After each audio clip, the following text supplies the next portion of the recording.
Most of us are haunted by the same quiet question. Why does life feel so loud, so fast, so chaotic, and yet so empty? We chase goals, approval, and status, only to lie awake at night, overwhelmed, unfulfilled, spinning. But 2,000 years ago, a man who ruled the most powerful empire in the world did not chase the noise. Instead, he sat in silence and asked himself better questions. His name was Marcus Aurelius, and what he discovered alone in a war tent, facing death, betrayal, and grief, could change your life today. This isn't philosophy class. This is survival. This is Stoicism. You see, Meditations isn't just an old book. It's a blueprint for how to stay human when the world is trying to make you anything but. When Marcus wrote those words, he wasn't trying to be remembered.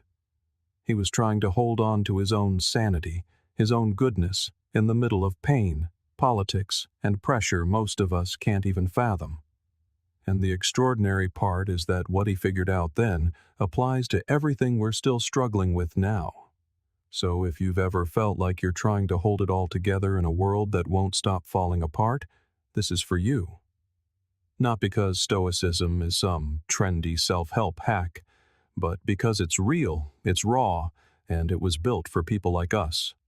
People tired of being reactive, tired of chasing meaning, and finally ready to create it. Marcus Aurelius didn't write Meditations for an audience. He wasn't hoping for fame, followers, or a spot on a bestseller list. He was writing to himself, quietly, privately, honestly. And that is precisely why it cuts deeper than most books ever could. It wasn't edited for public approval or shaped to impress scholars. It was a man alone with his thoughts, trying to hold himself together in a world that kept trying to pull him apart. And in that brutal honesty, we find something rare. Truth that hasn't been diluted by ego. He wasn't trying to sound wise. He was trying to stay decent. He was reminding himself how to respond when the world disappointed him, how to remain calm when others lost their temper, how to hold on to virtue when it would have been easier to give in to rage or despair. This is what makes Meditations feel so alive. It doesn't talk at you. It whispers with you. It walks alongside your worst days and offers something no lecture ever could: understanding. It doesn't pretend things are easy.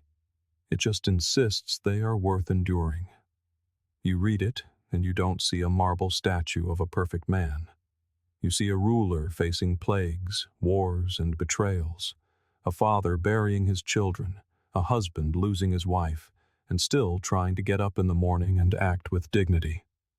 He coaches himself, not preaches to you, and that raw effort hits harder than all the polished advice in the world. The book's power lies in a strange paradox. It was never meant to be shared, and that is what makes it so shareable. Because it isn't afraid to look messy, it feels clean. Because it isn't performative, it's profound. In a world addicted to appearance, Marcus shows us what it looks like to be real. Waste no more time arguing what a good man should be, he writes. Be one. That single line gets under your skin, asking, are you being the person you keep talking about becoming? The psychologist Carl Jung said, the privilege of a lifetime is to become who you truly are. To do that, you must first confront the parts of yourself you'd rather hide. That's what Marcus was doing. He was confronting his ego, his anger, his fear of death, facing the truth without flinching. This is the heart of courage, and it's why Meditations endures. It models a strength that comes not from conquest, but from inner clarity. The book is filled with repetitions, looping back to the same themes. Control your emotions, don't seek praise, remember death, serve the common good. These weren't philosophical decorations, they were guardrails. A code he could return to when everything else fell apart. And this brings us to a lesson more vital today than ever. You don't need a take. In a world that runs on opinions, that might sound strange, but it's true. You don't have to weigh in on every headline, every debate, every drama. Marcus Aurelius lived amid political tension, war, and social division, yet he knew real power lies in knowing when not to speak. "You always have the option of having no opinion," he wrote. "There is never a need to get worked up or to trouble your soul about things you can't control." This is a form of psychological self-defense. Every time you react to something that doesn't need your energy, you hand over a piece of your mind. We live in a time where silence is mistaken for ignorance. But Marcus wasn't trying to appear informed.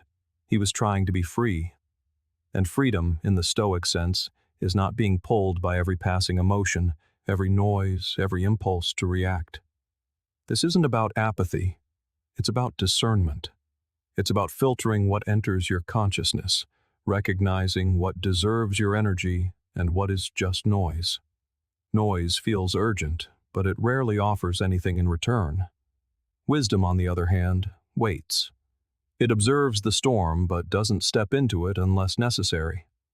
Ask yourself Marcus's question: is this worth my peace? That simple filter could save you hours of stress. You see a post that bothers you, your fingers itch to type. But wait, is this argument worth your clarity? Will this comment bring understanding or just more division? The people who believe in you don't need convincing, and those committed to misunderstanding you won't be swayed. So what if you stopped trying? What if you let your actions be your defense and your peace speak for itself? There's a story of Plato being slandered in public. When a friend urged him to respond, Plato calmly replied, "I will live in such a way that no one will believe him." That is the essence of Stoicism: integrity, not argument; character, not clapbacks. The truth is, your opinion is precious. It's meant to be cultivated, sharpened, and deepened in silence, so that when you do choose to speak, your words carry weight. The more you practice this, the more people will respect you, not because you're loud, but because you are steady.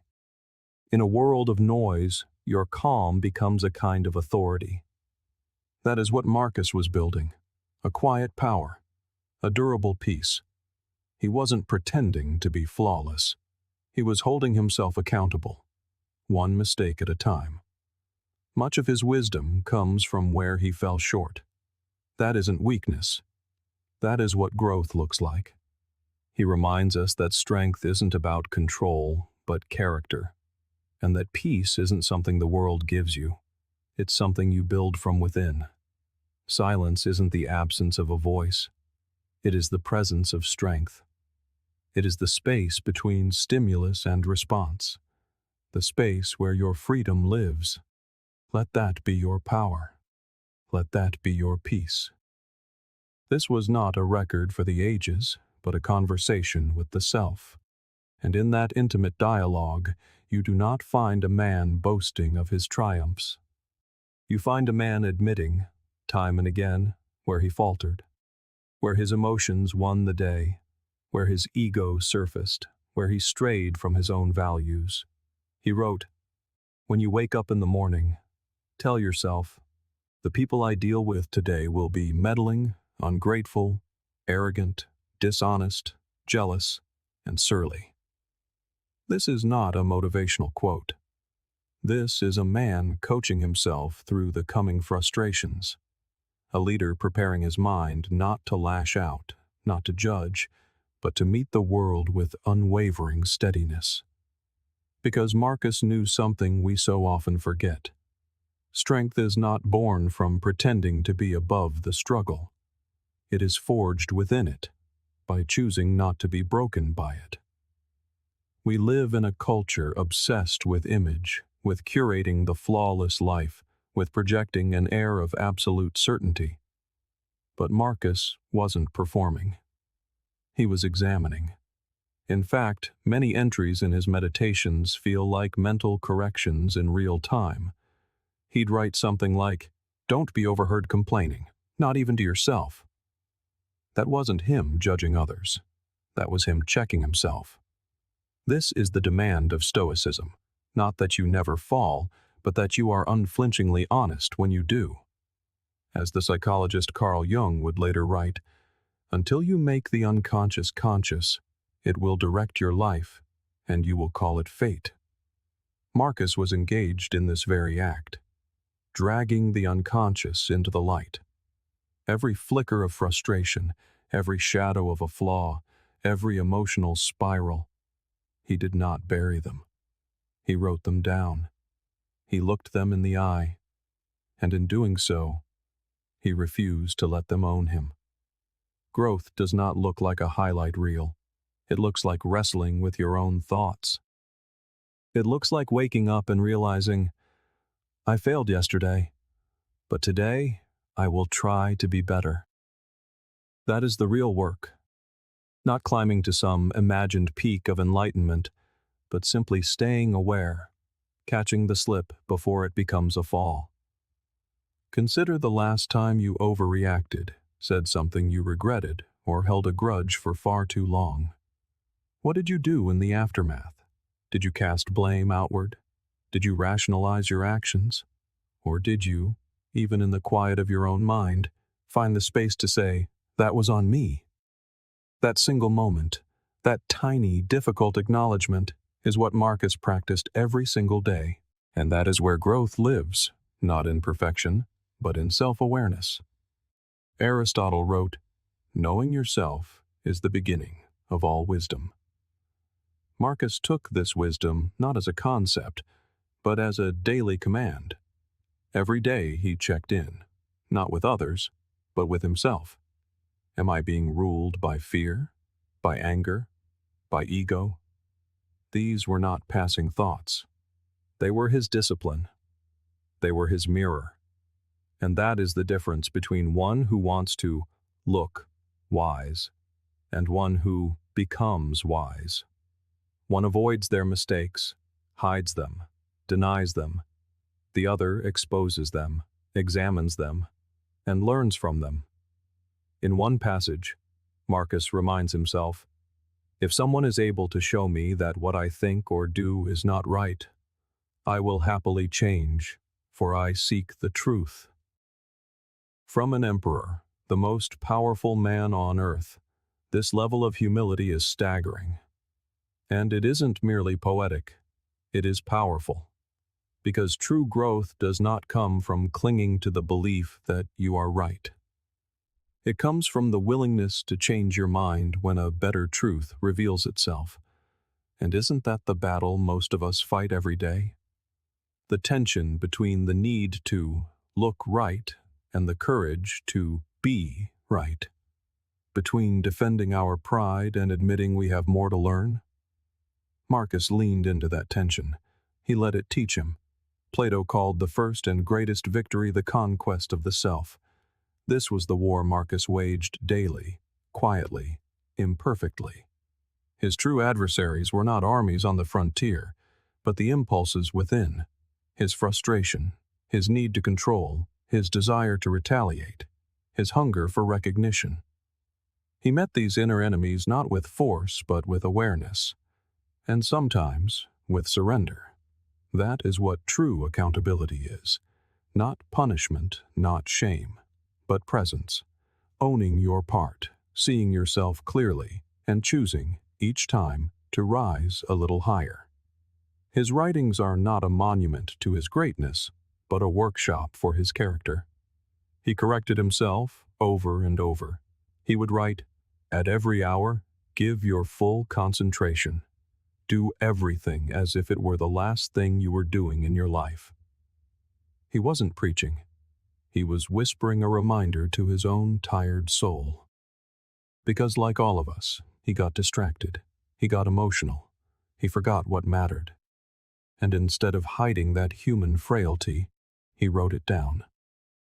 That is strength. Socrates declared that the unexamined life is not worth living. Marcus lived this philosophy not in quiet contemplation, but amidst the chaos of an empire, during wartime, and in the throes of grief. This wasn't an occasional reflection. It was a daily return. That consistency is where transformation begins, not in a single moment of clarity, but in the habit of returning to it. You can feel his humanity bleed through the ink. There is no ego, no arrogance, just a man trying to stay centered in the maelstrom of power, loss, and temptation. He faced the same struggles we do, amplified 1,000 times over, and still he showed up. Still, he held himself to a higher standard, not because the world was watching, but because he was. Imagine for a moment. Your life is being witnessed, not by the crowds of today, but by the person you will become in 5-10 years. What would that wiser, calmer version of you see? Would they thank you for your integrity, or be left to clean up the wreckage of your ego? This is the perspective Marcus tapped into. He wasn't writing for applause. He was writing for alignment.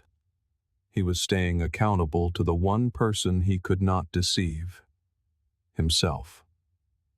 And perhaps that is the most powerful lesson of all. That real self-respect is not built on being flawless. It is built on being real, on being honest enough to say, I slipped, but I see it, and tomorrow I will do better. It is not glamorous, it is not easy. But in a world of filters and performance, there is something revolutionary in the simple admission, I am still learning. So if you are on that path of holding yourself accountable, of choosing to grow instead of pretending, then you are already walking beside Marcus. Not in history, but in practice. Because this is what courage truly looks like. Not the roar from a stage, but the whisper in the quiet of your own heart, kneeling before your own mistakes and asking them, teach me. He scrolls through the names of emperors now turned to dust, men who commanded armies and shaped nations, whose names now vanish like smoke. And in the same breath, he sees his own fate. I will be one of them. Forgotten. Eventually erased from memory, just like the rest. But he does not flinch. He does not despair, because he never clung to legacy. He clung to character. That shift in focus changes everything. Our world is addicted to legacy, how we will be remembered, how large our name will be. Social media has weaponized this hunger. Fame seems just a post away, and yet here stands the most powerful man of his time, whispering to himself, soon you will be ashes or bones, a mere name at most. And even that is just a sound, an echo. This is not nihilism. It is clarity. He is not saying that life is meaningless. He is saying, stop trying to build your meaning on things that will never last. Stop chasing applause you will never hear. Instead, build your life on something no one can ever take from you, your values. It is easy to confuse legacy with purpose. But legacy is external. It is how the world remembers you. Purpose is internal. It is how you live with yourself. Marcus chose the second, because legacy is a dangerous addiction. The more you chase being remembered, the more you shape your life for the crowd. You make decisions not because they are right, but because they look impressive. You speak not with honesty, but with strategy. You become less a person and more a performance. But Marcus understood a profound truth. You cannot control how you will be remembered. You can only control how you show up right now. That's what he meant when he said, waste no more time arguing what a good man should be. Be one. Not because people are watching, but because you are. Plato's greatest victory, the conquest of the self, was Marcus's true battlefield. In a world that demanded dominance, he chose discipline. In a palace that promised indulgence, he practiced restraint. In an empire that offered him worship, he humbled himself daily. Think of how rare that is. Most people, given a taste of power, become addicted to being seen, to being praised. They build monuments not of stone, but of image. But Marcus saw through it all. He knew fame was fleeting. Praise is temporary. The crowd is fickle. What lasts is character. What endures is integrity. He reminded himself constantly that the opinions of others were outside of his control. All is ephemeral, he wrote. Fame and the famous as well. And yet, how often do we live as if public approval is the finish line? We chase recognition, awards, and likes, and then wonder why we feel empty when we get them. Because applause cannot fill an empty soul. It can only distract from the work that builds an unshakable peace. As Carl Jung observed, the most terrifying thing is to accept oneself completely. This was the quiet terror Marcus faced each day in his meditations. He faced himself not as a figure of grandeur, but as a man trying to live well. Not to impress, but to align. He knew his name would fade, but his soul, that was his responsibility. That was his masterpiece. Legacy is a roar. Character is a whisper. Legacy demands a crowd. Character requires only a conscience.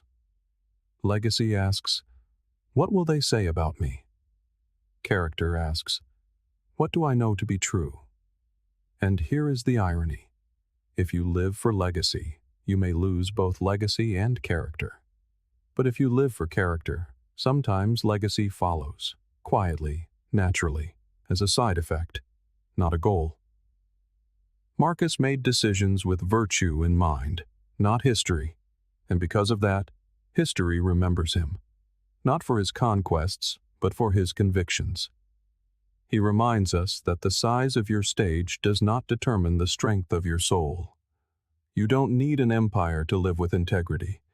You just need to decide what matters and live like it does. So what matters to you?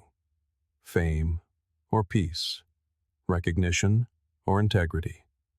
What do you want your days to stand for? Because in the end, your life is not built in grand gestures.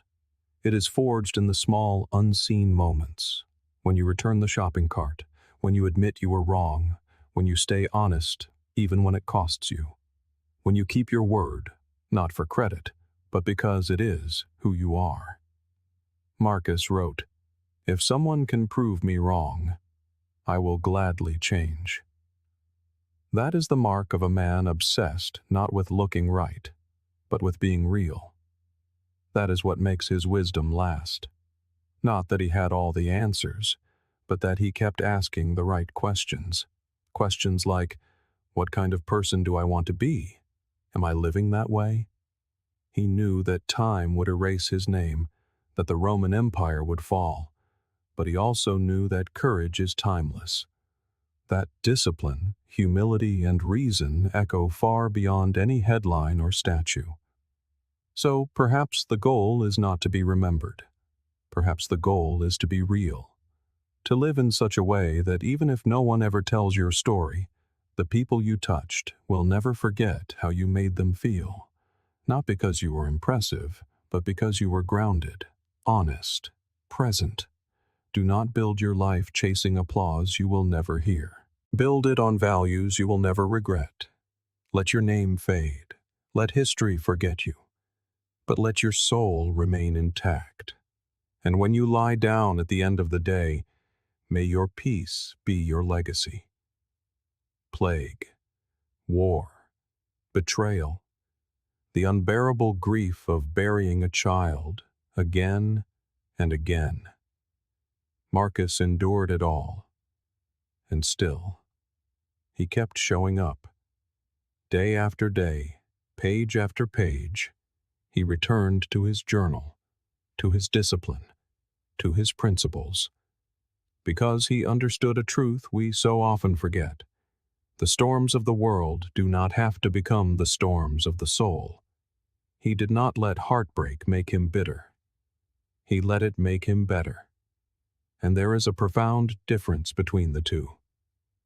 Bitterness is easy. It is gravity. When life hurts you, when people disappoint you, it is natural to close off, to see the world through a lens of pain. But Marcus knew that once you let bitterness twist your perspective, you lose the only thing you truly control, your character. So he chose the harder path. He did not suppress the pain. He studied it. He let it shape him without defining him.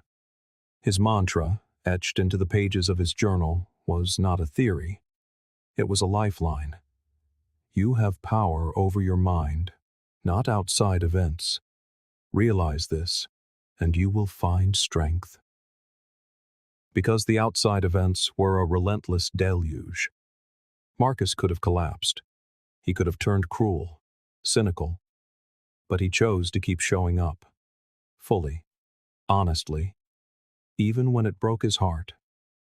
Even as he lost his own children, he reminded himself not to cling to permanence. You could leave life right now, he wrote. Let that determine what you do and say and think. This wasn't a fascination with death. It was a devotion to life. It was his way of staying connected to what mattered. Because when death sits close, you stop wasting time. You stop taking people for granted. You start showing up for life exactly as it is, even when it hurts, especially when it hurts. He saw pain not as a punishment, but as a teacher. As Carl Jung would later echo, there is no coming to consciousness without pain. Marcus did not seek to escape the darkness. He walked through it, wrote through it, and was forged by it. Every line of his meditations is a man wrestling with heartbreak and still choosing virtue. So when life brings you to your knees, when trust is broken and your world splinters, remember you have a choice. You can harden or you can grow. Marcus chose to grow. He reminded himself, if it is endurable, then endure it. Stop complaining. That was not coldness. That was resilience. It was a refusal to be ruled by resentment. Showing up is not always a grand, heroic act. Sometimes it is simply getting out of bed. It is being kind when your heart is broken. It is owning your emotions instead of inflicting them on others. It is the quiet discipline of choosing the next right thing when everything feels wrong. As Aristotle taught, excellence is not an act but a habit. Marcus made showing up his habit. A decision made each day not to give up, not to numb out, not to let bitterness take root. He chose to believe that heartbreak does not have to be an ending. It can be an opening. It can soften the ego, expand the soul, and clarify all that truly matters. Pain has that power, if you let it teach you. Socrates, facing his own death, refused to betray his principles. He did not beg. He did not flatter. He did not compromise his truth.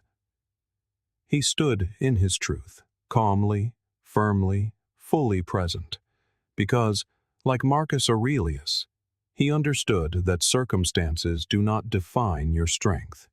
Your choices do. The Stoics never promised a life of comfort. They promised a life of clarity. And that clarity begins the moment you stop asking, "Why me?" and start asking, "What now?" Marcus faced unspeakable loss, and instead of collapsing, he wrote.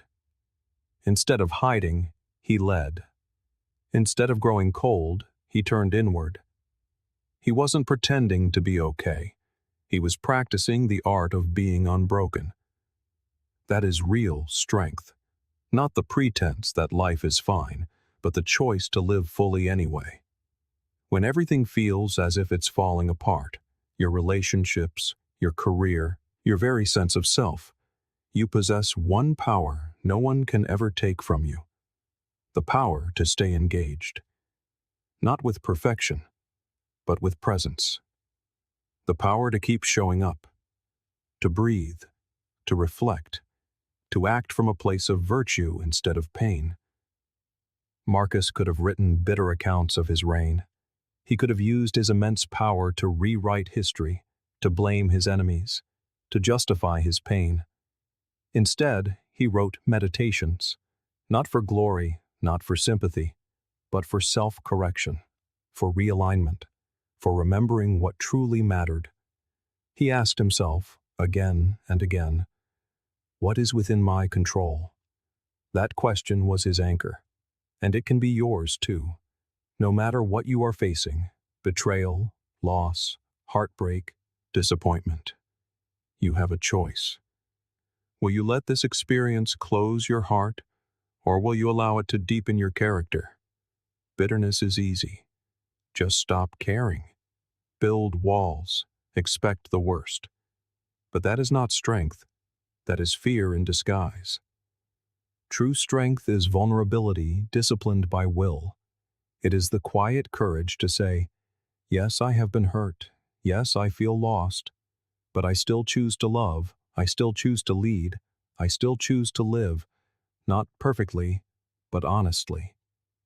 So when life knocks the breath out of you, remember Marcus. Remember the emperor who cried in silence, who wrote to himself through his grief, and who chose action when retreat was the easier path. He showed up for life, even when it was breaking him. And that choice, that daily, humble, human choice, is what forged his greatness. Not the throne, not the power, not the empire, but the quiet decision to keep his heart open when the world was trying to force it shut. You have that same power. You can keep showing up, not for the world's approval, but for your own evolution, for the person you are becoming through the struggle, for the peace that waits on the other side of persistence. Let pain shape you, not define you. Let heartbreak refine you, not harden you. And let the memory of Marcus remind you that being broken does not mean you are done. It means you are being rebuilt, wiser, clearer, and deeper than before. So stand up, show up. Even now, especially now.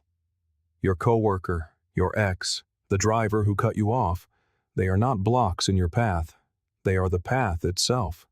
It rarely feels that way. It feels like they are interruptions, obstacles, roadblocks to your peace and progress. The coworker who micromanages, the ex who left things unresolved, the stranger who assaults you with a horn blast in traffic.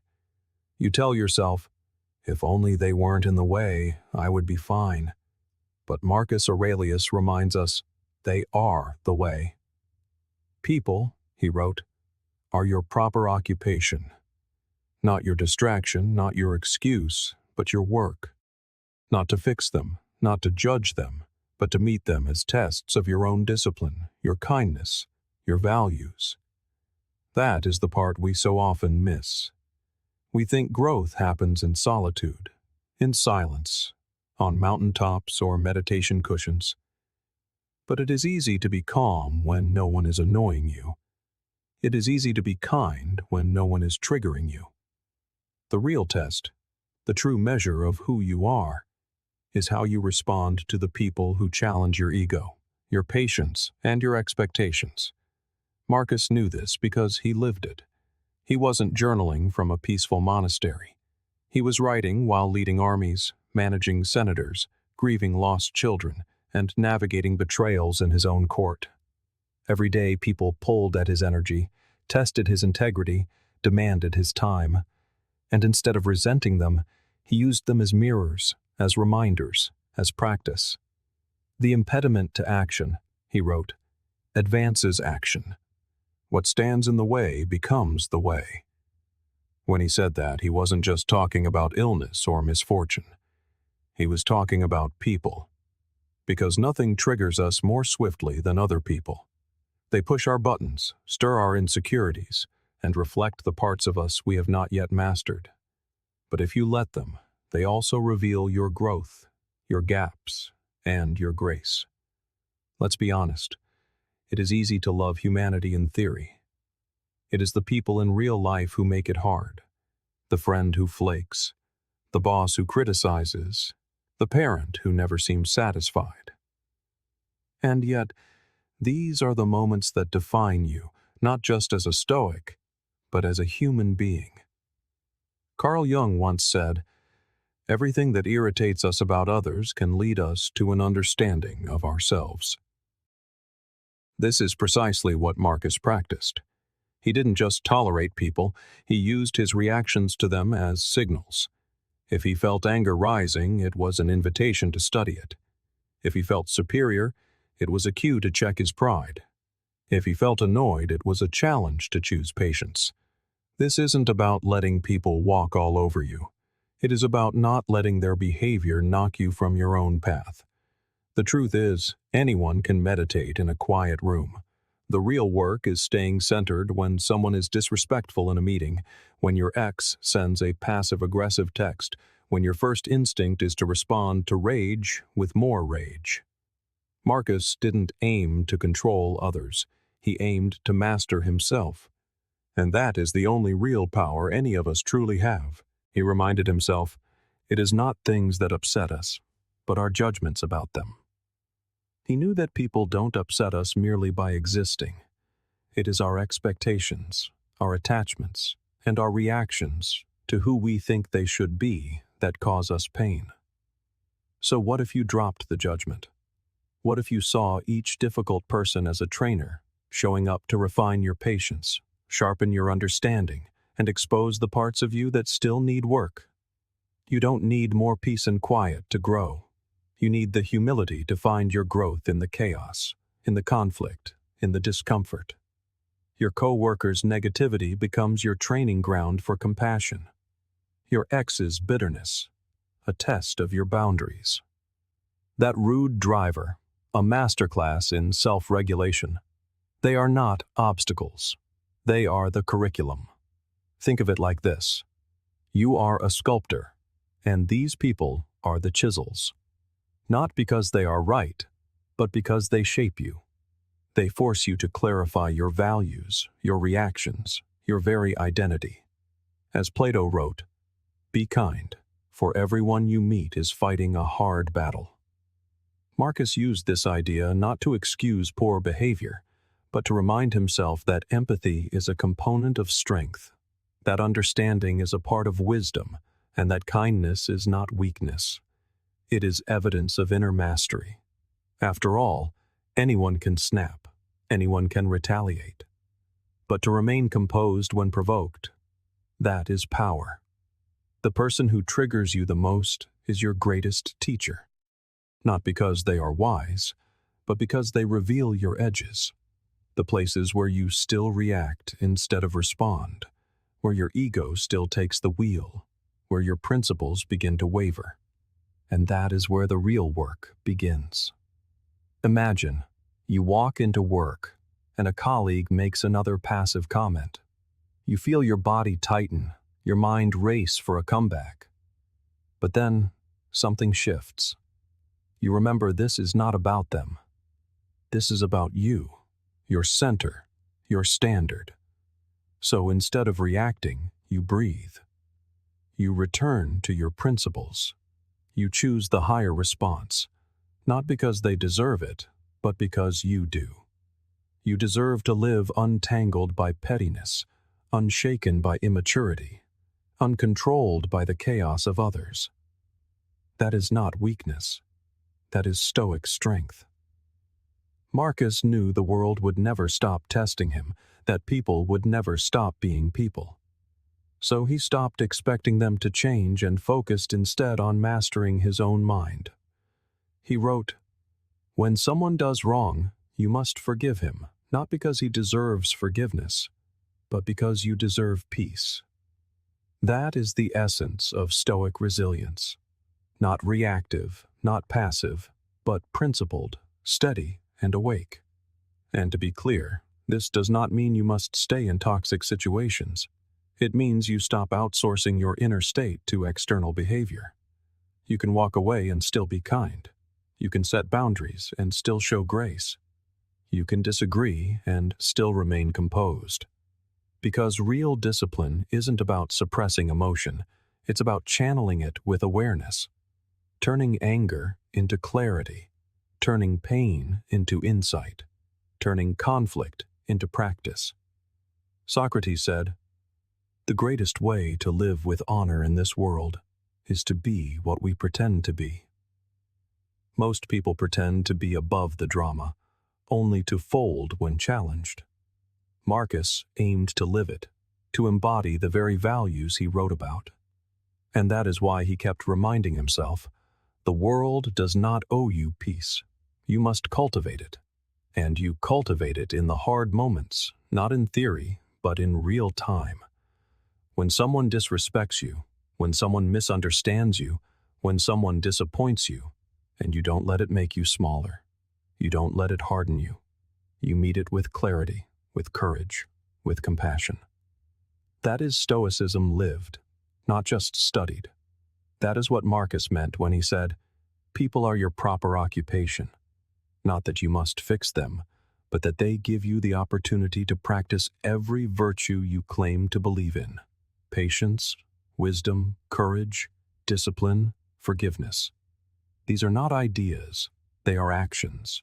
And your ex, your co-worker, that driver, they are the training ground. They are not outside your path. They are the path. And every time you meet them with virtue instead of vengeance, you are not letting them win. You are letting you win. You are affirming your values, building your character, and solidifying your peace. So stop waiting for the world to make it easier. Get better at showing up stronger. Not louder, not angrier, stronger. Because that is how you reclaim your power. Not by controlling them, but by mastering yourself. Marcus knew that. Now, you do too. What if the thing you hate is the thing that is helping you most? We resist this idea. Pain is meant to be bad. Frustration is something to be avoided. Discomfort, we are told, is a sign of failure. But the Stoics offer a different lens, a radical reframe. What if the very thing you are trying to run from is the thing that is shaping you? What if the obstacle is not just blocking your path, but is your path? This is the Stoic shift. Pain becomes fuel. Problems become practice. Everything becomes an opportunity if you choose to see it that way. This is not toxic positivity, a pretense that everything feels good. It is something far deeper. The discipline of asking, "What is this here to teach me?" It is the refusal to let pain be wasted, even while you are in the middle of the mess. Marcus Aurelius did not have an easy life. He didn't write about struggle in theory. He wrote from within it. He buried children, led brutal wars, endured plagues, and was betrayed by his closest friends. He faced sickness, insomnia, and the enormous pressure of an empire. And yet, over and over, he reminded himself, the impediment to action advances action. What stands in the way becomes the way. It sounds poetic, but it is painfully practical. He was saying, "This thing I hate, this thing I never asked for, it is exactly what I need." Why? Because adversity doesn't just show you who you are, it makes you who you are. Think about the times in your own life that changed you most. Was it comfort that transformed you? Or was it pressure, loss, and challenge? Almost always, it is the difficult moments that sculpt us. As Carl Jung said, there is no coming to consciousness without pain. Marcus would have agreed. Pain shatters the illusion of control. It exposes where we are fragile, where we have built our lives on shaky ground. But it also shows us what we are capable of, what we can endure, what we can rise from, what we can become. The Stoic reframe is not just an intellectual exercise, it is an existential one. It is a way of walking through life with your eyes open, willing to see pain not as an enemy, but as an instructor. Imagine you are in a job you hate. It drains you, frustrates you, makes you feel stuck. Most people would numb themselves, complain endlessly, or quit impulsively. The Stoic approach is different. You pause. You ask, what is this teaching me? Perhaps it's showing you what you truly value. Perhaps it's revealing how much of your identity is tied to external validation. Perhaps it is training you to hold boundaries, to find your courage, to clarify your purpose. The discomfort is not the problem, it is the feedback. The same applies to relationships. That heartbreak, that rejection, it stings, but it also unmasks you. It shows you where you placed your worth in the hands of another, where your expectations were unrealistic, where your own healing still needs work. And it presents you with a choice, bitterness or depth. The Stoic does not suppress pain. They reframe it. They work with it. As Aristotle said, we are what we repeatedly do. Excellence, then, is not an act, but a habit. That habit begins with how we interpret difficulty. If you see hardship as a failure, you will shrink from it. But if you see it as raw material, uncomfortable but essential, then you will begin to grow. Let's bring this closer to home. You set a goal, start a new habit, make a decision to change. And then life pushes back. You feel resistance. You are tempted to quit. You think, maybe this wasn't meant to be. But what if that resistance is the very proof that it is worth it? This is what Stoicism teaches. Every meaningful transformation is forged through friction. Muscles grow from tension. Minds grow from challenge. Souls grow from pressure. The Stoics did not glorify suffering for its own sake. They simply refused to waste it. Marcus didn't say, enjoy the pain. He said, use it. Because if you are willing to sit with it, to study it, to respond to it with intention, you can turn even the worst days into your strongest foundation. Viktor Frankl, the psychologist and Holocaust survivor, wrote, when we are no longer able to change a situation, we are challenged to change ourselves. That is the Stoic path. Not controlling everything around you, but becoming stronger, clearer, and freer within anything you face. So the next time you feel frustrated, pause. Ask, what is the lesson here?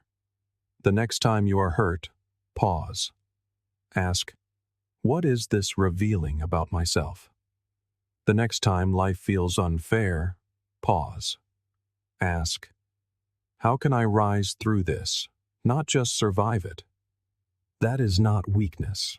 That is alchemy, turning frustration into focus, disappointment into direction, chaos into clarity. Marcus didn't become wise because his life was easy. He became wise because he stayed awake through its storms. He journaled, he questioned, he took responsibility for his emotions, even when they threatened to overwhelm him. If you are pained by any external thing, he wrote, it is not this thing that disturbs you, but your own judgment about it. And it is in your power to wipe out that judgment now. Notice what he didn't say. He didn't say to deny the pain. He didn't say to pretend it doesn't hurt. He said to challenge your interpretation of it. Because once you realize that you can choose your frame, you can choose your response. And in that moment, you have reclaimed your power. The thing you hate might be the thing that saves you, the failure that humbles you, the rejection that redirects you, the silence that teaches you to listen, the struggle that forges your resilience. But only if you let it, only if you stop resisting what is and start using it to become who you are meant to be. Socrates was sentenced to death for speaking the truth. He did not panic. He did not run. He accepted his fate, not because he wanted to die, but because he valued integrity more than comfort. That is the Stoic spirit, not passive acceptance, but purposeful acceptance. Active surrender. So when you feel stuck, angry, or ashamed, pause. Ask yourself, what if this moment is exactly what I needed? Not to punish me, but to prepare me. Not to break me, but to build me. There is power in that question. There is peace in it. And most of all, there is freedom in it. Because you stop being a victim of your life, and you become a partner in your own evolution. That is what Marcus wanted for himself, and for us. Not a life without problems, but a mind trained to meet them with wisdom. So the next time life hands you something you did not ask for, pause and ask the most stoic question of all. What if this is helping me? Marcus said we should be like the rock that the waves crash upon. He did not say this lightly. He lived it. The waves in his life were not metaphorical. They were brutal, relentless, and real. Death stalked his children. War consumed his borders. Political betrayal shattered his trust.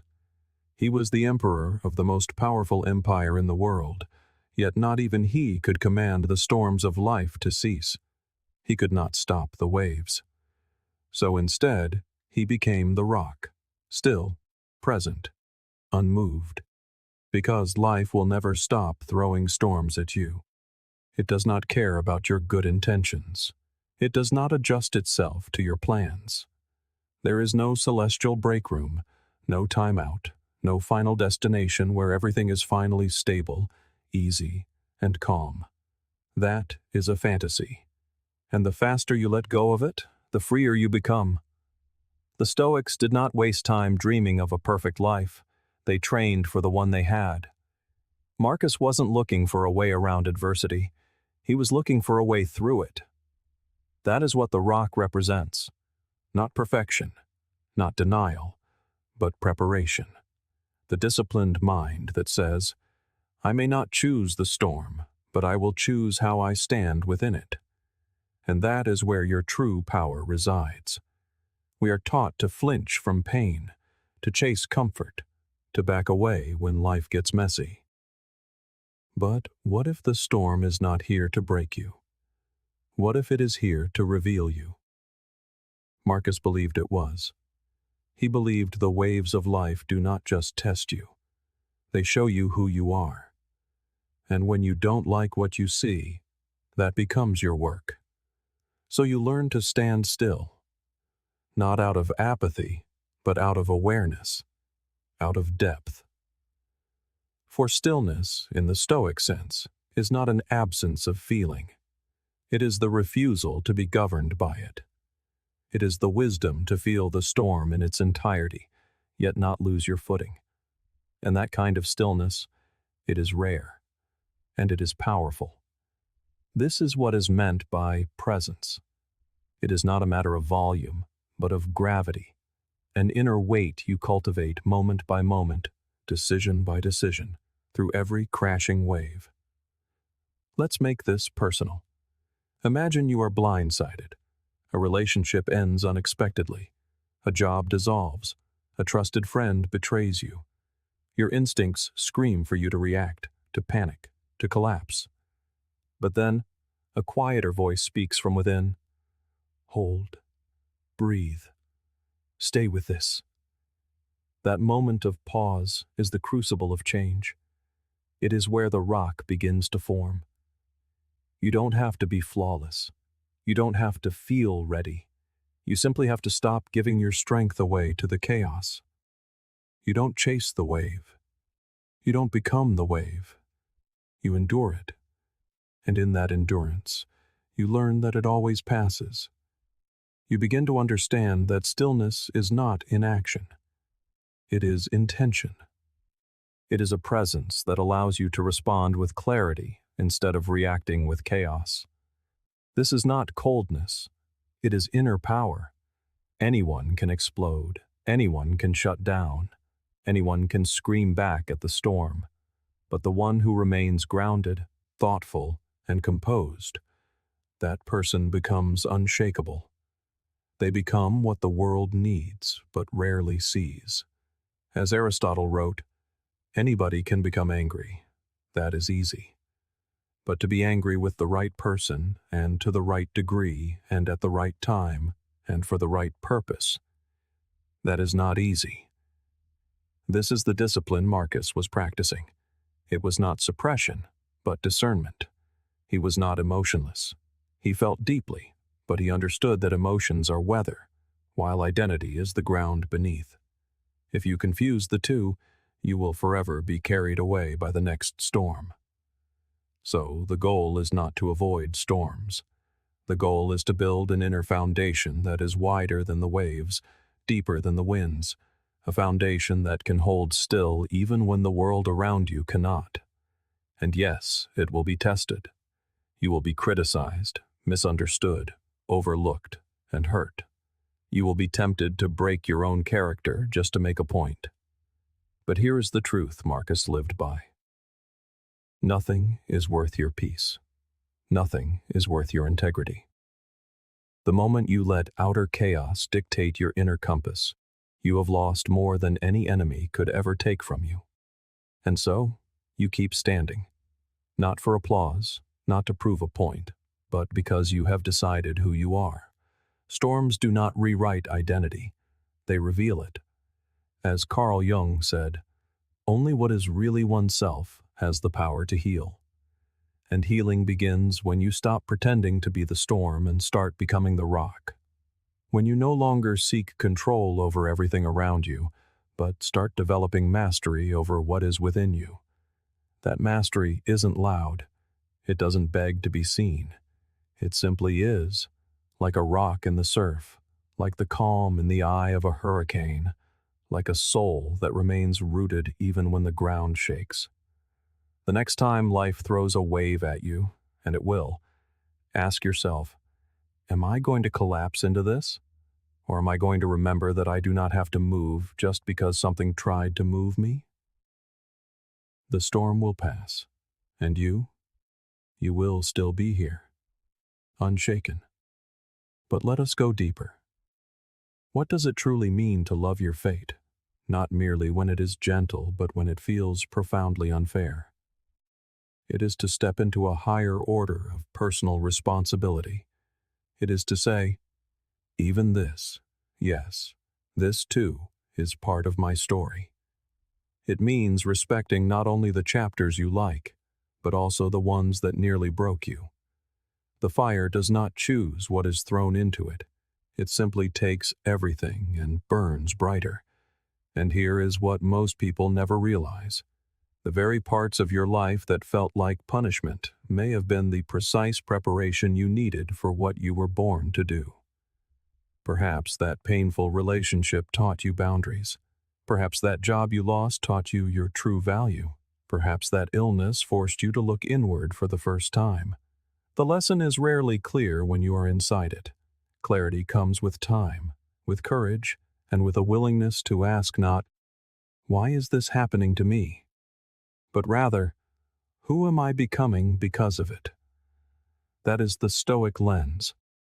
It is not a trick to feel better. It is a training of the soul to grow deeper. Marcus believed that nothing external could truly harm you unless it damaged your character. Everything else, injury, insult, misfortune, was just raw material. You are the sculptor.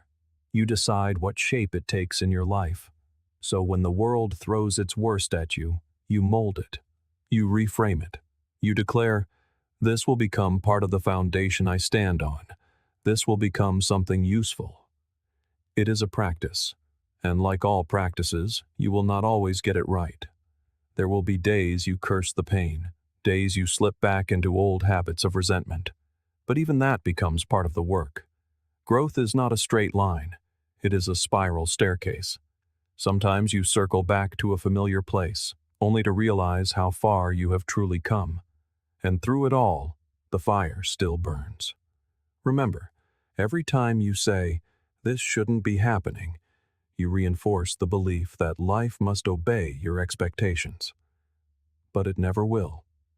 The Stoics knew that life does not promise fairness. It only promises itself. Your job is not to control the script. Your job is to play your role with excellence, whatever scene you are handed. As Seneca wrote, "A gem cannot be polished without friction, nor a man perfected without trials." Marcus lived that truth. So can you. Because the power is not in what happens. The power is in your interpretation. The power is in how you assign it meaning. And the most empowering meaning you can assign is this: it is here to grow me. That doesn't make the pain less real. It makes the pain worthwhile. The more you practice this radical, liberating reframe, the more you begin to walk differently, to carry yourself differently. You are no longer resisting life. You are flowing with it. You are not recoiling from the fire. You are the fire. And the world feels that. They may not understand it, but they sense the steadiness, the quiet confidence of someone who has loved even their hardest moments, someone unafraid to be tested. Because when you love what happens, nothing can own you. You are not a prisoner to outcomes, not a hostage to circumstances. You do not wait for the world to be perfect to find your peace. You carry your peace within you, and you protect it not by shielding yourself from life, but by saying yes to all of it. That is not weakness. That is strength in its purest form. So the next time something goes wrong, and it will, you already know what to do. Do not just tolerate it. Do not just wait it out. Take it in. Turn it into fuel. Let it sharpen you, because it is not enough to accept what happens. Love it, and let it set your soul on fire. Consider why Marcus Aurelius committed to his journal each day. He did so because reflection creates distance, and from distance, perspective is born. When life pulls you into its vortex, when emotions run high and the mind races, the act of journaling becomes an anchor, not to escape the storm, but to step back just enough to see its shape. He was not writing to impress anyone. His pages were raw, uneven, and repetitive, because they were not meant for the world. They were meant for him, for the part of him trying to stay upright as the ground constantly shifted beneath his feet. He wrote to see his mind on paper, because when you write, the whirlwind of your thoughts must slow down enough to become words. And when thoughts become words, they become visible, manageable, moldable. Instead of drowning in feeling, you begin to find form. This is the first gift of journaling. It transforms emotion into something you can study, rather than something that controls you. Marcus was not journaling because he had nothing better to do. He wrote because he had too much going on. He wrote not from a place of comfort, but from a need to survive. Not merely to get by, but to preserve his sanity, his clarity, and his strength amid the chaos of leading an empire, losing children, and managing war, betrayal, and illness.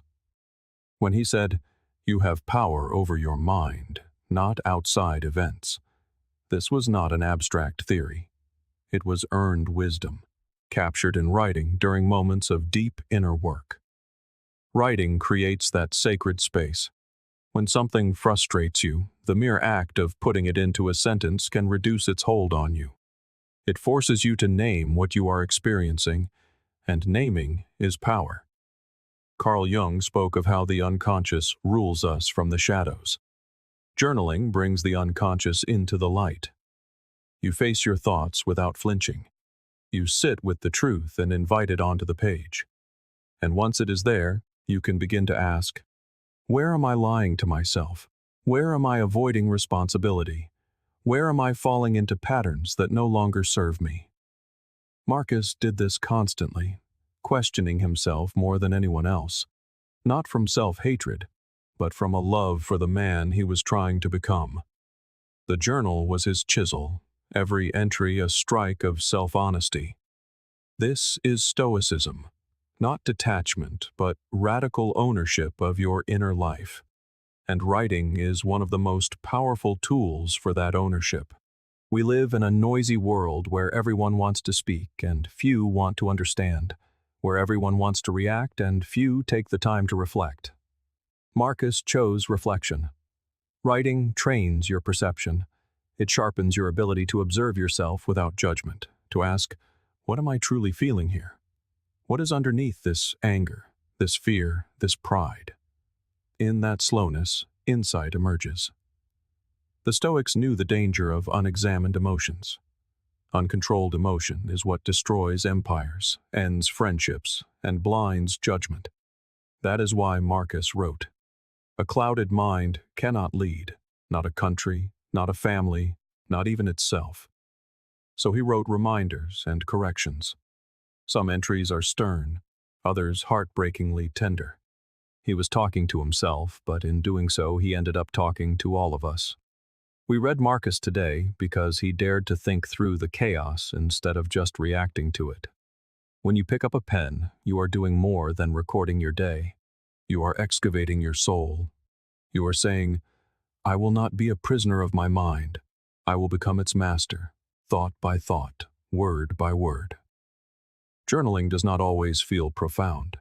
Sometimes it is just a frustrated outpouring onto the page. But even that, especially that, is valuable because it is honest. And honesty with yourself is the foundation of all real change. Marcus did not filter his thoughts. He admitted his frustrations, his failures, his fatigue. That kind of honesty is what makes his writing timeless and trustworthy. He was not performing. He was processing. And in that process, he became stronger. Writing interrupts the noise. It allows you to step outside the blur of life and ask, what is really going on here? That distance, that pause, is often all you need. You begin to recognize your patterns, your triggers, your avoidances. Slowly, an inner map forms, a trail of your transformation. The page remembers, even when you forget.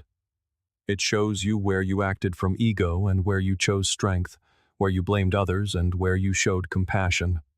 The more you write, the more you evolve, not in grand epiphanies, but in quiet, consistent clarity. You become more deliberate, more discerning, more disciplined. Not because someone told you to, but because you have discovered for yourself what truly matters. He sought to be a man full of love, yet free from destructive passion. This distinction is vital, for love in its purest form uplifts and strengthens. It makes us better, not needier.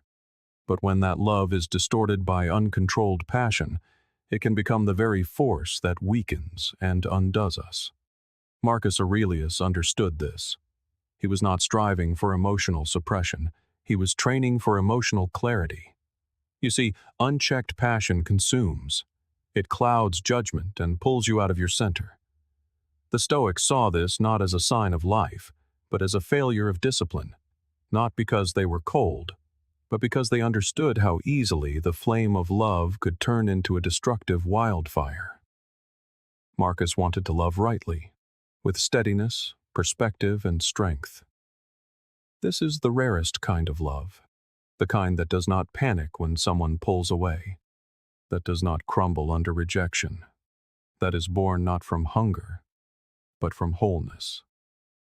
So much of what we call love today is simply possession wrapped in poetry, a desire that demands, an affection that negotiates, a passion that overwhelms rather than empowers. Marcus wanted something deeper, a love that could endure disappointment without collapsing, that could give freely without losing its center. Because when you lose yourself in another, that is not love, it is dependence. And dependence breeds fear, fear of loss, of abandonment, of not being enough. When your emotions own you, you are not free. And Stoicism, above all, is about inner freedom. Marcus practiced a love that was grounded and measured, still warm, but never chaotic. He understood what Aristotle once wrote. To love is to will the good of the other. That is it. No possession, no craving, just a desire to see another flourish, whether they stay or go, whether they return your affection or not. That is the kind of love that does not destroy you. It is the kind that gives life to both of you. It is easy to mistake this for coldness, but it is strength. The strength to hold pain without projecting it, to see clearly when emotions rise, to stay rooted in your values instead of being pulled about by moods. Destructive passion is love without discipline. It says, I need you to behave a certain way so I can feel okay. But Stoic love says, I will love you without conditions, because my peace does not depend on your choices. There is a profound freedom in that.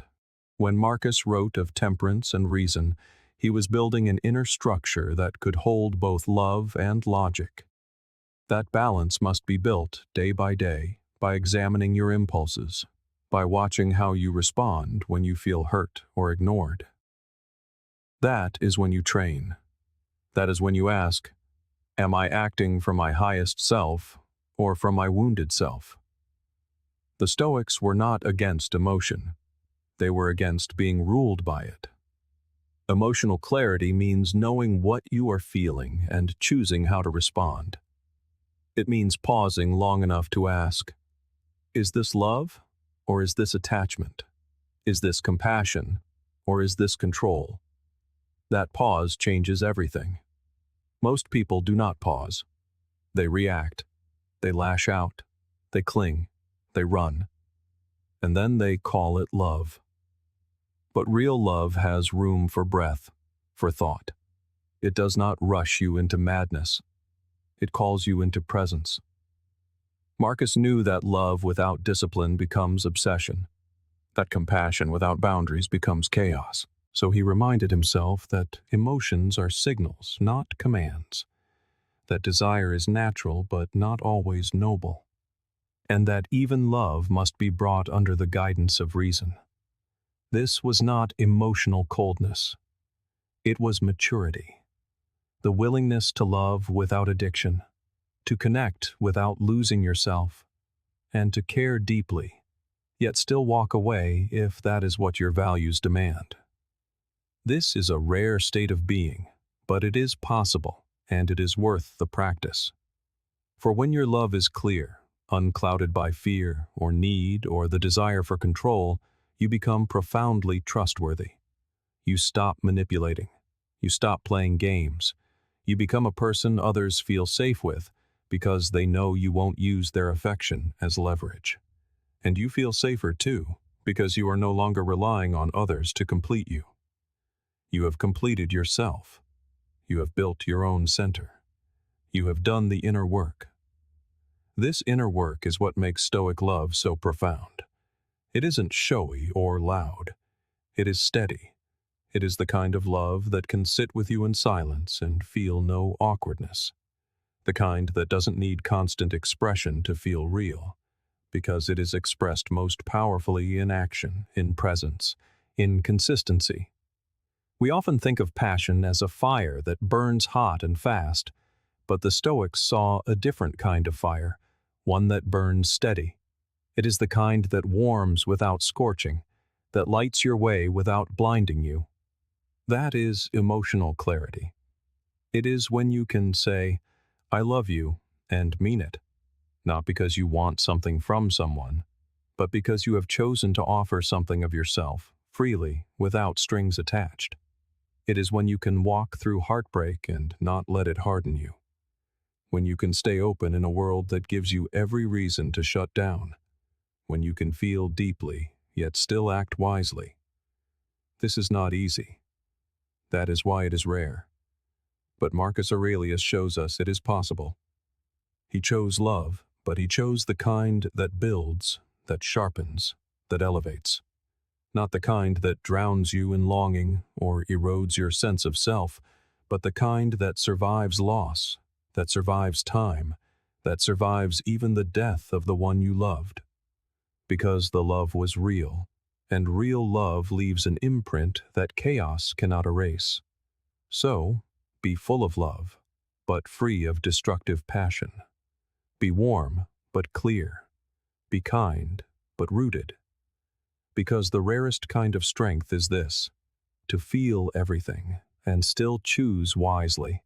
And that is what Marcus was practicing every single day. Be one, he writes. Not argue about it, not talk about it, just be. Marcus wasn't interested in appearances or philosophical debate. He was searching for integrity. He wanted to live in alignment, not just speak about it, because he knew what many still forget, that truth isn't proven by eloquence but by embodiment.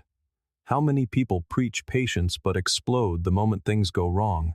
How many talk about discipline while negotiating every excuse not to show up? We live in a world full of performers, of carefully curated personas and motivational words that never touch action. Marcus rejected all of it. His writing is a call back to something simpler, something real. A life where your values are visible not in your slogans, but in your habits, in your reflexes, in how you live when nobody is watching. That's what he meant by be one.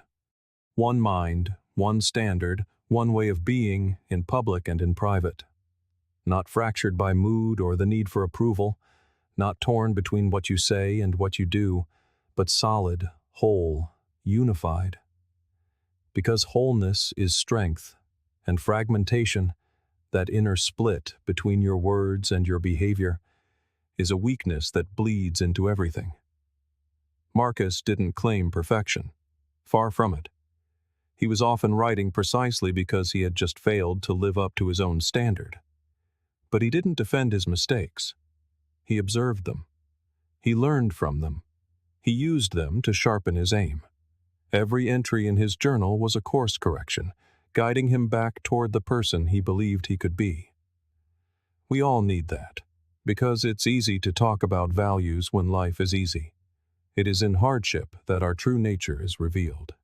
That's when the challenge to be one is tested. When someone slanders you, do you react with bitterness or hold to your principle of grace? When tempted to lie to avoid a consequence, do you bend or stand in your truth? When your ego is bruised, do you retaliate or remain composed? You don't have to say a word to answer those questions. Your life answers them for you. Don't explain your philosophy, embody it, Marcus wrote. And those words cut deeper than we often admit, because words are comfortable. Embodiment is costly. It means sacrifice. It means holding a line when it would be easier to let it slip. It means choosing what's right over what's easy, over and over again. That is the work, not the talking, not the image, but the invisible effort to live as one. One of the deepest forms of peace you can experience is knowing that you are the same person, no matter where you are or who you're with. That you're not shifting to fit in or posturing to be liked, but standing in who you are without needing to broadcast it. That kind of congruence radiates a quiet, unshakable strength. This is what Marcus cultivated, a life where principle didn't depend on conditions, where dignity wasn't for display, but was a baseline. It didn't mean he never stumbled, but when he did, he didn't hide behind his philosophy. He returned to it, not as theory, but as practice. He knew that the moment you separate your values from your behavior, you weaken both. You become split, divided. And a divided person is vulnerable to everything, to peer pressure, to self-doubt, to impulsivity, to the endless chase for approval. That's why he kept coming back to unity, to oneness, not as some mystical abstraction, but as practical wholeness. Emotional, mental, and moral alignment. Carl Jung once wrote, "You are what you do, not what you say you'll do." It is a psychological echo of Stoic wisdom. Jung, like Marcus, understood that our lives are shaped not by our intentions, but by our repetitions. The Stoic path is not an ideology. It is a lived architecture, one that only stands if your actions hold it up. So, what does that look like day to day? It looks like keeping your promises, especially the small ones, because the way you do anything reflects the way you do everything. It looks like choosing restraint over rage, focus over distraction, purpose over popularity. It looks like being the kind of person your words describe, not just once, but habitually. That is integrity, not perfection, but consistency. Alignment. The refusal to live as two different people. Marcus knew that the danger of philosophical discussion is that it can become a kind of theater, where talking becomes a substitute for action. But the Stoic doesn't aim to sound wise. The Stoic aims to become wise. And wisdom isn't what you say when the spotlight is on. It's how you carry yourself when no one is clapping. To be one is to resist fragmentation, to reject the idea that your work self, your family self, and your alone self can be different people with different standards. That's not flexibility, it's disintegration. And slowly, silently, it erodes your peace, because a part of you always knows when you're out of sync with yourself. This is why his simple line matters so much. It calls you back, not to some dramatic reinvention, but to small, courageous acts of alignment. Be honest when it's inconvenient. Be kind when it's undeserved. Be disciplined when no one will notice. Be grounded when life is chaotic. And when you fall short, as you will, don't justify it. Don't rationalize it. Just return. Return to the path, to the standard, to the truth that lives inside you. That is what Marcus did. That is why his words still reach us centuries later, because they weren't marketing. They were reminders, quiet nudges from a man trying daily to become who he said he wanted to be. You can feel that sincerity in every sentence. There is no preaching, no judgment, just reflection and a fierce commitment to unity. Be one. Not just think it, not just say it, be it. The idea is simple, not easy, but simple. And that simplicity is its brilliance, because in a world constantly pulling you in 100 directions, the invitation to be one is a return to power, to inner stillness, to the kind of character that doesn't need applause to be whole. You don't need to switch careers to find meaning. Whatever role you are in, emperor or intern, is the perfect ground for growth. We tend to romanticize meaning as if it's waiting for us in some ideal future we haven't yet reached. But Marcus Aurelius didn't wait. He didn't say, "Once I'm done with wars and politics, then I'll get serious about philosophy." No. He lived it in the palace, on the battlefield, in meetings, in grief, in stress. He practiced where he stood, because Stoicism isn't a retreat from life. It's a deeper way of living inside of it. For him, philosophy wasn't a luxury. It was oxygen. And not because he had the time, but because he made the time, knowing the real practice happens right in the middle of your responsibilities, not outside of them. It's tempting to believe that if we just changed our job or moved to a different city, we would suddenly unlock fulfillment. But Marcus saw something deeper.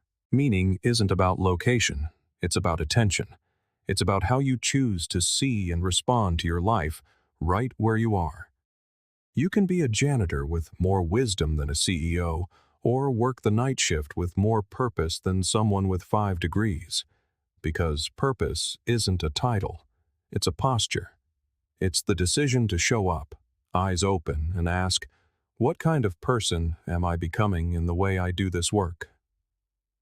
That question shaped Marcus's life, and it's the one Stoicism brings to each of us. It doesn't matter if you're cleaning floors or leading nations. Are you showing up with integrity? Are you practicing patience? Are you aligning your actions with your values?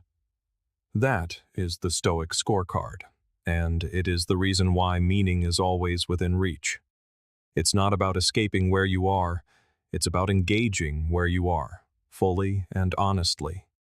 So many people waste years chasing the illusion that they need the perfect job to find peace.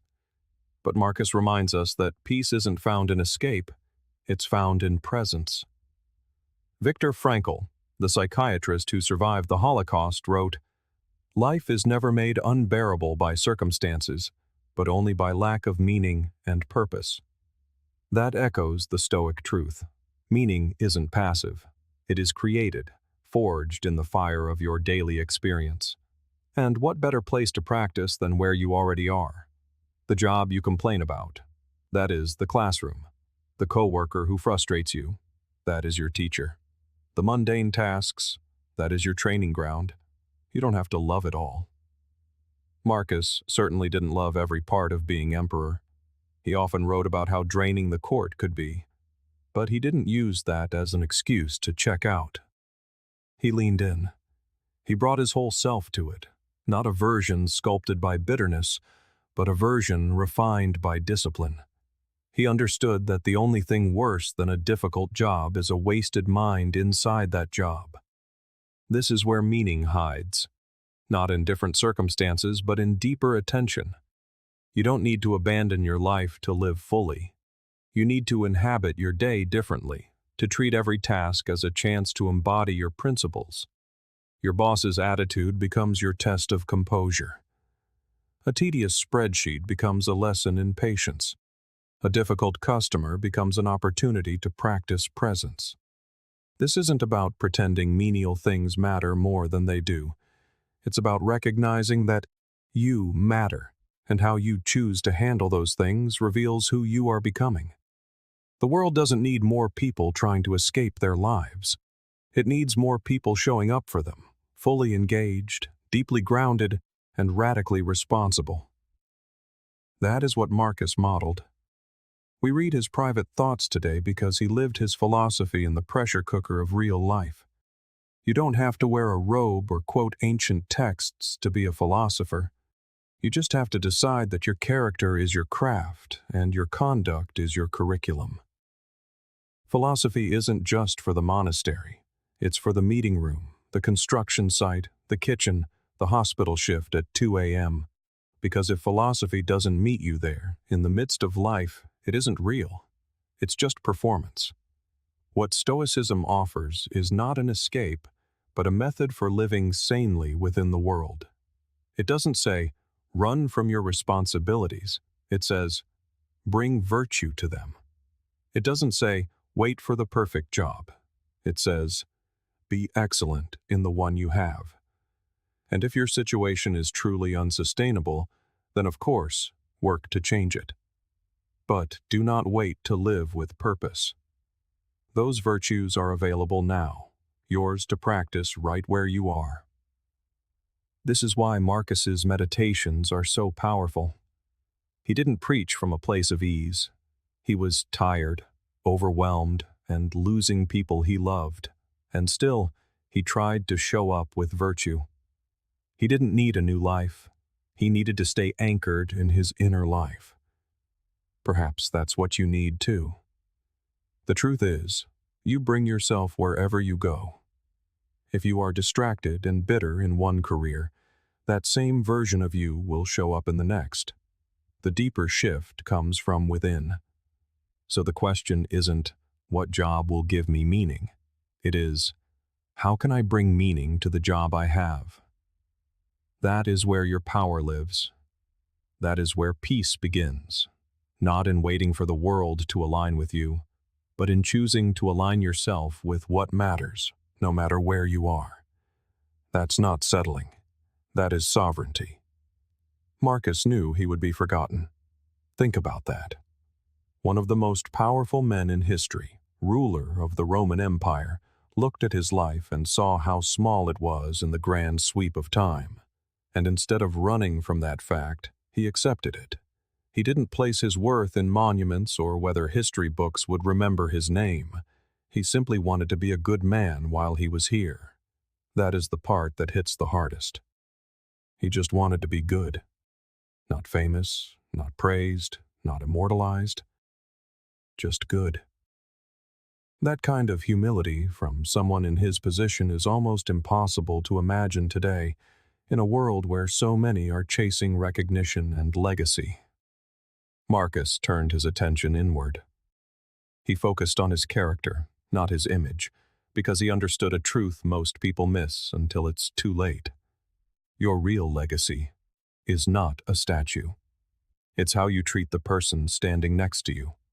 The deepest impact you will ever make won't be in headlines. It will be in a quiet moment, a kind word, a helping hand, the way you made someone feel safe, the way you chose compassion over pride. That is the real mark you leave on the world. It ripples. One act of decency spreads. One moment of grace plants a seed you may never see grow, but it grows all the same. Marcus could have written about his battles and reforms, but what did he write about in his private journal? Kindness, patience, self-restraint. He wrote about how to carry yourself, not how to impress the world. He knew that a statue might survive 1,000 years, but a generous spirit outlives even that, because it lives on in the lives it touches. We talk about legacy as if it's something we build later, at the end of our careers. But Marcus reminds us that legacy is now. It is happening in how you treat people today, in the way you answer the phone, in how you handle criticism, in whether you meet the world with judgment or with gentleness. He saw that the real measure of a life is in its integrity, in how closely your actions match your values, in whether people feel more human, more seen, more valued for having been around you. To leave that behind, you don't have to be an emperor. You just have to care. As Carl Jung said, the least of things with a meaning is worth more in life than the greatest of things without it. Marcus lived that truth. He measured his days not by their grandeur, but by their goodness. He found meaning in small choices, and that is what made him powerful, not just the throne, but the discipline behind it. He understood that no title lasts and no monument guarantees respect. All of that crumbles. But kindness leaves a shape in the world that does not fade. You never forget how someone treated you when you were vulnerable. You don't forget the person who stayed calm when everyone else panicked. You don't forget the leader who led with heart, not with ego. And so, Marcus Aurelius made a choice. Not to be remembered, but to be good. And perhaps that is the question we should all carry into the quiet moments of our day. Am I trying to be remembered, or am I trying to be good? They are not the same path. The desire to be remembered can lead to pride, to performance, to a life shaped by the expectations of an audience, but the desire to be good leads elsewhere. It leads to presence, to patience, to a kind of steady inner strength that needs no applause. This is what Marcus practiced, and it is the heart of what he left for us. A quiet reminder that your true legacy is not etched in stone, but in the way you make people feel. It is in how you show up, how deeply you love, how you lead, and how you live. Not someday, but now. That is what lasts. That is what matters. And it is entirely within your power, every single day. There are no dramatic moves required, no massive overhauls, just one good action, followed by another. That is all. This is how Marcus built his character, and it is how we build ours. Not in grand, sweeping gestures or flawless overnight transformations, but slowly, quietly, repeatedly. It is unglamorous. It is humble. And that is precisely why it works. We live in a world obsessed with speed, with quick results and instant change. We are taught to believe that true transformation must be loud and flashy, quitting a job, moving across the world, starting a new life in one bold leap. But character is not formed that way. Inner strength is not built in a day. Marcus knew this. He didn't try to become a better man by flipping a switch. He did it by choosing, moment after moment, to do the next right thing. It isn't exciting, but it is real. And its reality is its power. You wake up tired, but you show up anyway. That is one good action. You are criticized unfairly, and you pause instead of lashing out. That is one good action. You are tempted to tell a small lie to protect yourself, but you choose the truth. One good action. You are in a hurry, but someone needs help. So you slow down. You help. One good action. These are not the moments that make headlines, but they are the moments that make a life. Each one is a vote cast, a small affirmation of the person you are becoming. The next right thing is always enough. You don't need to map out your entire future. You don't need to fix your whole life this week. You just need to take the next step well, and then the one after that. This is how character compounds. Think of how Marcus wrote. He did not write as a man who had arrived, but as one still on the path. His pages are filled with notes to himself. Be honest. Be patient. Do not be pulled into drama. Control your thoughts. Return to the present. Not just once, in theory, but every day, again and again. This is the Stoic way. It is not about brilliance or spectacle. It is about repetition. Because repetition forms identity. Do something once, it is an action. Do it 100 times, it becomes a habit. Do it 1,000 times, and it becomes who you are. This is how a person becomes calm, or strong, or trustworthy. Not all at once, but step by step, day by day, decision by decision. And even when you slip, even when you fall short, that too is part of the process. Marcus slipped. He grew angry. He was distracted. But he did not quit. He returned, quietly and humbly. He picked up where he left off and began again. That is what matters. Not the perfection of your performance, but the persistence of your effort. Because every time you do the next right thing, even when you don't feel like it, even when it's inconvenient, you deepen the roots of who you are. As Carl Jung wrote, you are what you do, not what you say you'll do. This is why Marcus didn't just talk about virtue. He tried to live it. Not to impress others, but to align with himself. The truth is, no one sees most of these choices. No one applauds the quiet moment you resist gossip, or the patience you show when someone is rude, or the time you hold your tongue instead of escalating a conflict. But you see it, you feel it, and over time, you become it. Those are the real achievements, not the dramatic moments, but the consistent ones. We are told to dream big, and that is fine. But to live with purpose, you don't need a grand dream. You need to do the next good thing, and then keep doing it.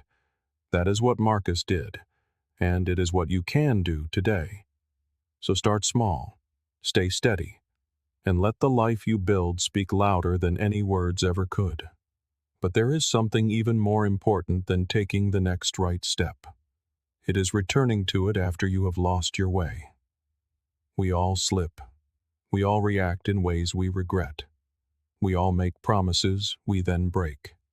And when that happens, it is easy to feel that the entire path is ruined, that one failure has canceled out all your progress. But that is just the voice of ego. It is not the voice of reason, nor is it the voice of the Stoics. Marcus knew this deeply. You can feel it in the way he wrote to himself. He did not journal as a man who had everything figured out, but as someone constantly coming back to his center, back to virtue, back to himself.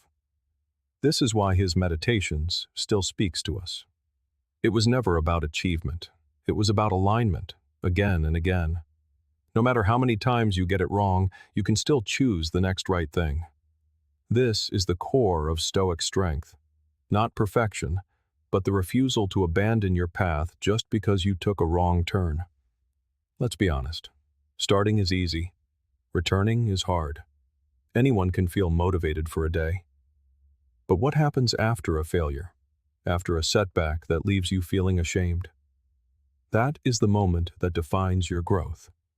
It is not about whether you fell. It is about how you respond to the fall. The Stoic returns quietly, without drama or performance. Just a quiet, honest course correction.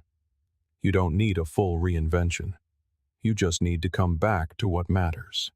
And you don't need to wait until Monday or next month.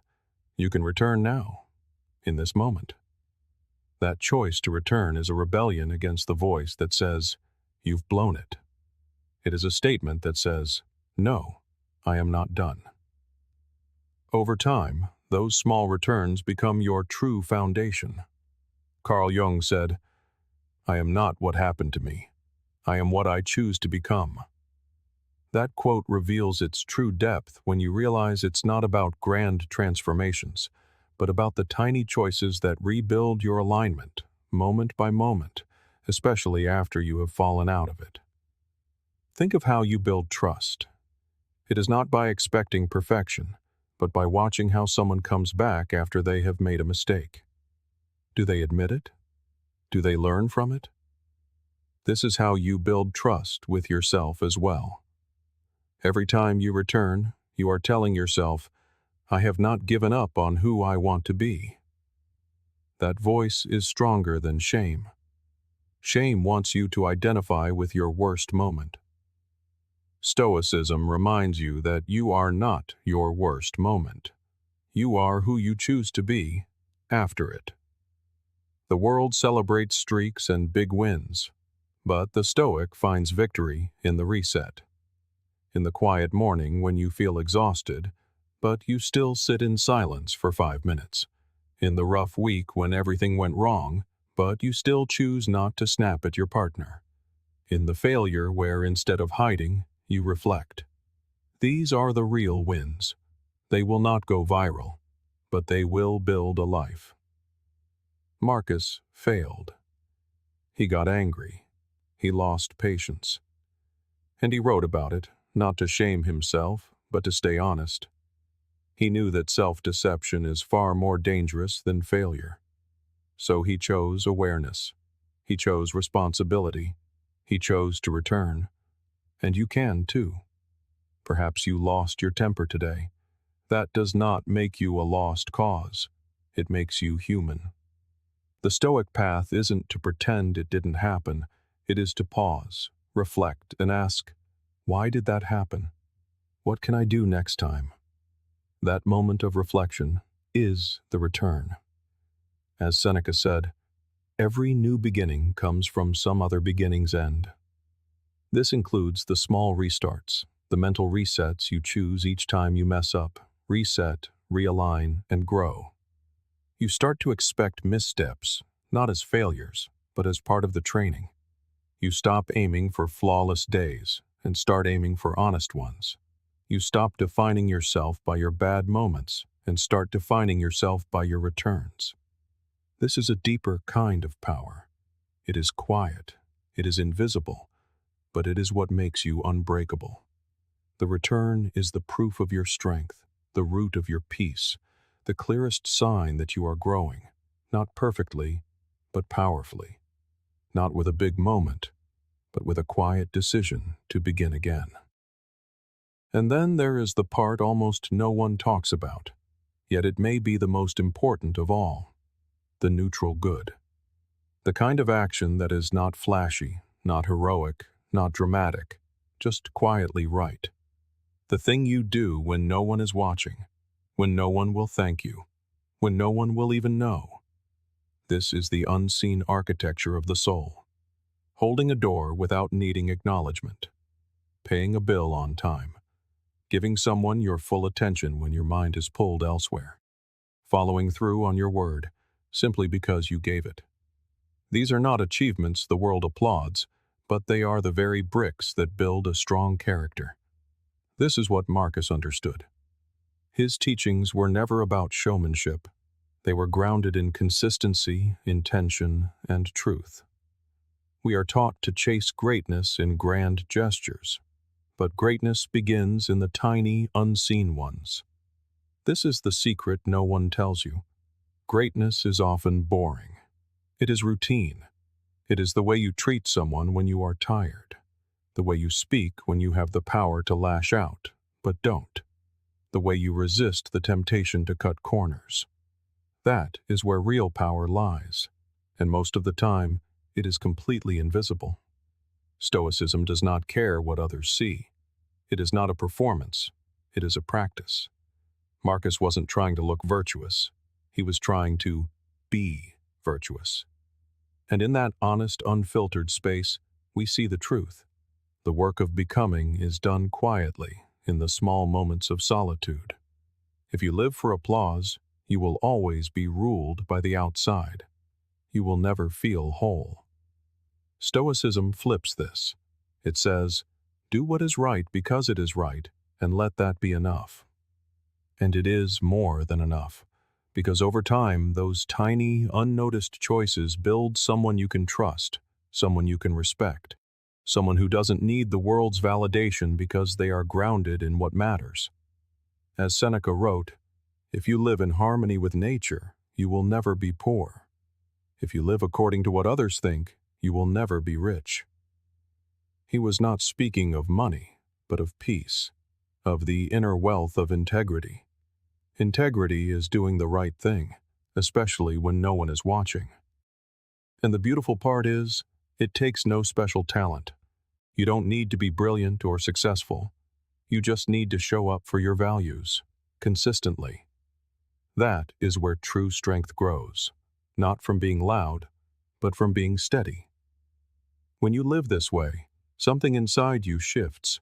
You no longer need people to notice. You no longer feel restless when you are not praised. You begin to feel a deep sense of calm because your sense of self is rooted inside you, not outside. Marcus knew the real battle was internal, staying honest when it was easier to deceive, staying kind when it was easier to harden, staying disciplined when it was easier to drift. And those choices are made in the quiet moments, when no one else is around. That is what makes them real. So the next time you hold your tongue instead of snapping, know that it counts. The next time you admit you were wrong, that counts. The next time you resist the pull of gossip or the urge to cut a corner, that counts. You are reinforcing the person you want to become, and no external validation will ever be more fulfilling than that. You are not here to perform. You are here to become. And the becoming happens quietly, in the dignity you choose over attention, in the way you return to your values when no one is watching. This is the kind of strength that cannot be faked, and the kind of power that can never be taken away. You do not need to move mountains to shape your life. You only need to take the next honest step. That is the quiet path Marcus walked. And now, it is yours to walk too.